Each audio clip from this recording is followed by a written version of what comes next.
ട്രെയിനിടിച്ച് കാട്ടാനകൾ ചരിഞ്ഞ സംഭവങ്ങളിൽ ലോക്കോ പൈലറ്റുമാർക്കെതിരായ കേസുകൾ മന്ദഗതിയിൽ. അപകടത്തിൽ കേസെടുത്തെങ്കിലും ഒന്നിലും മൊഴി രേഖപ്പെടുത്തിയിട്ടില്ല. വനംവകുപ്പ് നൽകിയ വിവരാവകാശ രേഖയിലാണ് ഇക്കാര്യം വ്യക്തമാക്കുന്നത്. വിവരാവകാശ രേഖയുടെ പകർപ്പ് 24 ലഭിച്ചു. ജനങ്ങളെ വനംവകുപ്പ് വിഡ്ഢികളാക്കിയെന്ന് ആനപ്രേമി സംഘം 24 പ്രതികരിച്ചു.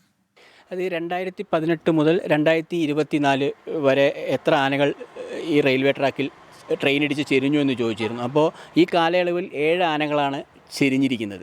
7 ആനകൾ ചെരിയുകയും 7 ആനകൾക്ക് പരിക്കേൽക്കുകയും ചെയ്തിട്ടുണ്ട്. അപ്പോൾ പരിക്കേറ്റ ആനകളും ചെരിഞ്ഞു. അത് 7 ആനകളും പുറമേ ഇന്ന് പുലർച്ചെ വന്നു. അങ്ങനെ 8 ആനകളാണ് ഇപ്പോൾ നിലവിലുള്ള ഇതിൽ ഈ ലോക്കോ പൈലറ്റിനെതിരെ കേസ് എടുത്തിട്ടുണ്ടോ എന്നുള്ളതാണ് ഞാൻ ചോദിച്ചത്. അപ്പോൾ ലോക്കോ പൈലറ്റിനെതിരെ കേസ് എടുത്തിട്ടുണ്ട്. അതിനോടൊപ്പം തന്നെ ഞാൻ ചോദിച്ചിരുന്നു, കേസ് രജിസ്റ്റർ ചെയ്ത് കോടതിയിൽ ചാർജ് ചെയ്ത് ഫയൽ ചെയ്തിട്ടുണ്ടോ. എന്നാൽ കേസ് എടുക്കുക മാത്രമേ ഉണ്ടായിട്ടുള്ളൂ. മൊഴി രേഖപ്പെടുത്തി ഇത് കോടതിയിൽ ചാർജ് ചെയ്തിട്ടില്ല. അപ്പോൾ പേരിനൊരു കേസ് എടുത്തുകൊണ്ട് മാത്രം ഇരു വകുപ്പുകളും മുന്നോട്ട് പോവുകയാണ്. ഇന്ന് പത്രത്തിൽ കണ്ടിരുന്നു കേസ് എടുക്കുമെന്ന്. അപ്പോൾ ജനങ്ങളെ പറ്റി, അതായത് ശുദ്ധ തട്ടിപ്പാണിത്. കാരണം കേസ് എടുക്കുമെന്ന് പറയുന്നത് തട്ടിപ്പ് മാത്രമാണ്. കേസ് എടുത്തത് കൊണ്ട് മാത്രം കാര്യമില്ല. മൊഴി രേഖപ്പെടുത്തി ഇത് കോടതിയിൽ ചാർജ് ചെയ്താൽ മാത്രമേ ഇവർക്കെതിരെയുള്ള നടപടികൾ സ്വീകരിക്കാൻ പറ്റുള്ളൂ. അപ്പോൾ ഇത് വനം വകുപ്പിൻ്റെ ഭാഗത്തൊന്നും ഉണ്ടായിട്ടില്ല. നിഖിൽ പ്രമേഷ് ചെയ്യുന്നുണ്ട് പാലക്കാട് നിന്ന് കൂടുതൽ വിവരങ്ങളുമായി. Nikhil, good morning. കഴിഞ്ഞ ദിവസം ട്രെയിൻ ഇടിച്ച് കാട്ടാന ചെരിയുന്ന സംഭവം ഉണ്ടായിരുന്നു പാലക്കാട്. അത് കഴിഞ്ഞൊരു മാസത്തിലുണ്ടായ രണ്ടാമത്തെ സംഭവമാണ് സമാനഗതിയിൽ.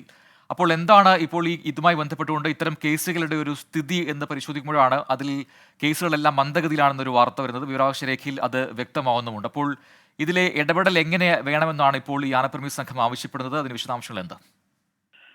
Rijin, good morning. ഇന്നലെ ഈ കഞ്ചിക്കോട് വെച്ച് പിടിയാന ട്രെയിൻ ഇടിച്ച് ചെരിഞ്ഞതിന് പിന്നാലെ തന്നെ വനംവകുപ്പ് നിലപാട് വ്യക്തമാക്കിയിരുന്നത് ലോക്കോ പൈലറ്റിനെതിരെ കേസെടുക്കണം എന്നുള്ളതായിരുന്നു.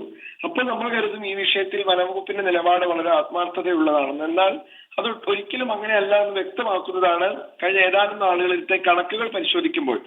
ഈ ആനപ്രേമി സംഘം വിവരാവകാശ നിയമപ്രകാരം നൽകിയിട്ടുള്ള ചോദ്യത്തിൽ അവർക്ക് ലഭിച്ച മറുപടി പ്രകാരം അതിൽ വ്യക്തമാക്കുന്നത് ഇത്തരം വിഷയങ്ങളിൽ കേസെടുക്കുന്നുണ്ടെങ്കിലും പിന്നീടുള്ള കേസിന്റെ തുടർ നടപടി പലപ്പോഴും മന്ദഗതിയിലാണ് എന്ന് വ്യക്തമാക്കുന്നതാണ് അവർക്ക് ലഭിച്ചിട്ടുള്ള മറുപടി. ആ മറുപടികളിൽ പറയുന്നു പല വിഷയങ്ങളിലും കേസെടുത്തിട്ടുണ്ടെങ്കിലും പിന്നീട് ഇതിന്റെ തുടർ നടപടികൾ ഉണ്ടായിട്ടില്ല. അതായത് ഈ ഉദ്യോഗസ്ഥരുടെ മൊഴി രേഖപ്പെടുത്തുകയോ കോടതിയിൽ കുറ്റപത്രം സമർപ്പിക്കുകയോ ഒന്നും ചെയ്യുന്ന സാഹചര്യം ഉണ്ടാകുന്നില്ല.